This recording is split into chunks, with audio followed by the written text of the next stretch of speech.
Welcome to Panels and Borders. I'm Dominic. So in this video, I'm going to be talking about the ElseWorlds crossover that happened last week between Flash, Arrow, and Supergirl. So I've watched maybe only like 2 seasons of Arrow, and I've watched like a few episodes of Supergirl, but the Flash I actually follow pretty religiously for the first 2 seasons. Season 1, I really liked that first season of The Flash. I thought it was really well done. And then probably about halfway through season 3 is where they lost me. I just couldn't get the motivation to keep watching episodes. I just wasn't interested anymore.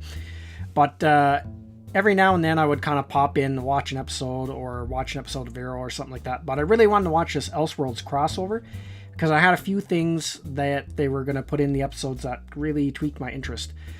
So now, there's going to be a lot of spoilers in this, so if you haven't watched the episodes, probably go watch them, and because I'm going to be talking about the plot and all that kind of stuff.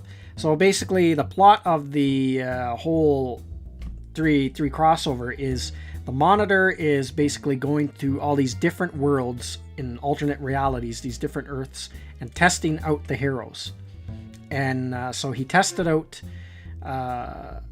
and if they don't pass the test, they get destroyed. So basically, he shows up at Earth 1, and he gives a book to the scientist that will basically let the scientist rewrite reality. So the guy opens the book, and he ends up rewriting reality, and then it cuts to the Flash's apartment, but he wakes up, and it's Arrow in the Flash's place, and he has all the Flash's powers. Basically, he has the Flash's life. So, but everyone sees him as Barry Allen and not as Arrow. And so everyone sees him as Barry Allen and not Oliver Queen. So he doesn't know what's going on, and he goes to Star Labs. He keeps telling Iris there's something wrong with him. They check him out. They can't find him. So everyone sees him as Barry Allen, or everyone thinks he's supposed to be Barry Allen. They don't see him as any other way. So he ends up going to his city to find Barry Allen that has now basically taken his life. So everyone in this world, from their point of view, Barry Allen has always been the Arrow and Oliver Queen has always been the Flash. So they can't convince them otherwise. So they end up going to another Earth because they somehow figure out the reality's been tampered with, and they go to Supergirl's Earth. And Supergirl knows who they are because her reality wasn't affected. So when they come back and they have a big battle with Amazo, and then Nani's Flash shows up and warns them that there's a catastrophe coming. So then they end up, in short, reality gets altered a few more times, but they end up getting the book back and stopping the bad guy, basically how it ends. So, but these 3 episodes are all a setup to a bigger event that's coming next fall, and this is all a setup for Crisis on Infinite Earths storyline that DC Comics done. So they're going to do that, I guess, maybe a bigger crossover, I'm guessing, in the fall. And so this is a setup for that. So I gotta say, these 3 episodes were really fun to watch. I had a blast watching these 3 episodes, and I'm gonna go through some of the things I liked and some of the things I didn't like. Now, there's lots I liked about these episodes, so not in any specific order, but one of the things that I really wanted to watch these 3 episodes for is it introduced Batwoman into the Arrowverse, and not only did it introduce Batwoman into the Arrowverse, but it retroactively brought in Batman too, because they talk about Batman and where he is and stuff like that. So Batman now exists in the Arrowverse. And so that was really cool. I thought the costume looks great. It's very true to the comic. And the action and stuff with how it all worked was really good. So I think I'm going to be curious to watch the Batgirl TV show when it comes out. I think I'm going to give that a try after seeing this. And... So and this is another big thing that I really wanted to check out this episode for, was they brought back the 90s Flash for this episode, and I thought that was so cool, because when I was a kid in the early 90s, I loved the Flash TV show. Every chance I got to watch it, I would be glued to it. I just loved it, because back then there wasn't a lot of superhero TV shows, and this was pretty well done for the day. Really liked that show, and it was so cool to bring him back and have him come back he came from Earth 90, and so his Earth was actually destroyed by the Monitor. So he comes and he warns them all about what's coming. He actually comes to their reality. So I thought that was just really cool. And the other thing I liked in the episode was the crazy scientist guy rewrites reality, so he's Superman, and he has like a black costume. And I thought that the evil Superman was done really well, and I really liked that black and white costume. I thought that was really cool looking alternate Superman costume. That was really good. So that was a good thing. I liked that in the episode. I thought that was cool. And the other thing I thought was they actually brought back the Smallville farm for this one, which I thought was really awesome. And when they introduced the farm, they played the old Smallville theme, and I thought that was really cool. I was a really big fan of the Smallville series. I didn't initially watch it when it originally aired on TV, probably about the last 2 seasons that it was out. I actually just went out and bought all the box sets of the series on sale at Walmart really cheap, and so then I just binge watched it over a period of like 3 or 4 months, the whole series, and just really loved it. Really got hooked on it and thought it was really well done, really fun show to watch. So that I really liked. And so the next thing I thought was really cool was actually the Monitor himself was really good. He looked a lot like he did in the comics, like they kept it pretty true to what he looked like in the comic book, so I thought that was really cool. And they did a good job on that, and the actor that played him did a good job being menacing and stuff. That was really good. Now I'm going to talk about some of the stuff that I didn't like about these 3 episodes. So right up, the biggest thing, now I'm going to talk about the biggest thing that bugged me in this crossover. So one of the things I liked about the first season of Flash was the character of Dr. Wells. I really liked that character. He was one of the highlights of the first season, but he turned out to be Reverse Flash. So he turned out to be Reverse Flash, and then then they found out that the real Dr. Wells was killed by the Reverse Flash, and Reverse Flash absorbed his DNA. So after they beat the Reverse Flash, they ended up finding like another reality and brought another Dr. Wells in. And now this Dr. Wells, he was kind of like more of a badass, I guess. He had like specialized weapons and stuff for hunting metas. So they teamed up with him, and then he had a daughter, and his daughter was Jessie Quick. So him and his daughter went back to their own reality. So they kind of sent out like they sent out almost like a job posting through all the multiple realities looking for another Dr. Wells. So all these like comedic versions of Dr. Wells showed up. So finally one guy, they think he's the legit thing, he says he's a scientist, he shows up, and then later on they've realized he was a con man. He wasn't really a scientist at all. He was more of a con man from the reality he was from.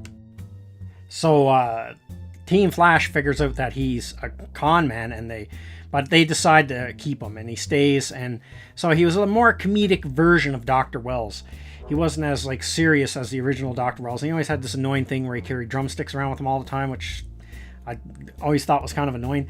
So then when I stopped watching midway through season 3, that's the Dr. Wells that was around.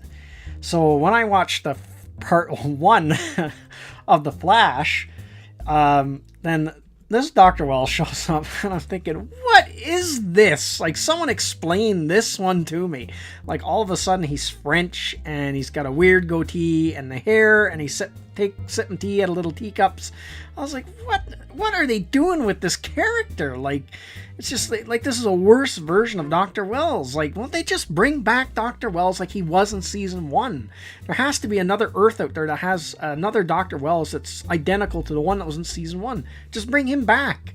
It's like, I don't understand what they're doing with this character. I just, like, when I saw this, I just gave my head a shake. I was like, what is this? Like, oh my god. So yeah, that really bugged me. That was the most annoying thing in the whole crossover, was that.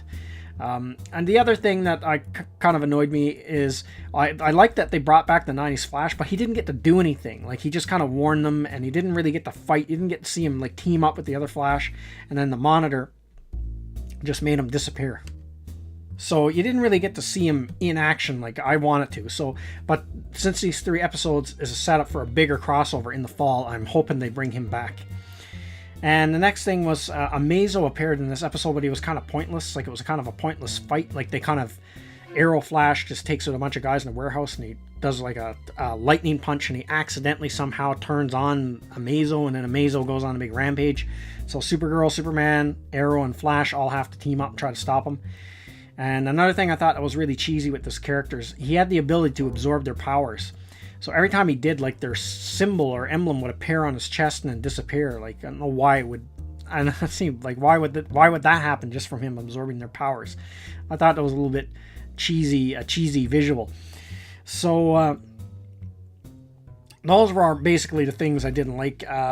One thing I did like, I want to talk about another thing I liked about this, was there was a scene where they go to the Smallville farm, Barry and Oliver, and so they're kind of training each other because they have each other's abilities, but they don't really know how to use the other guy's abilities because they're so used to their own powers.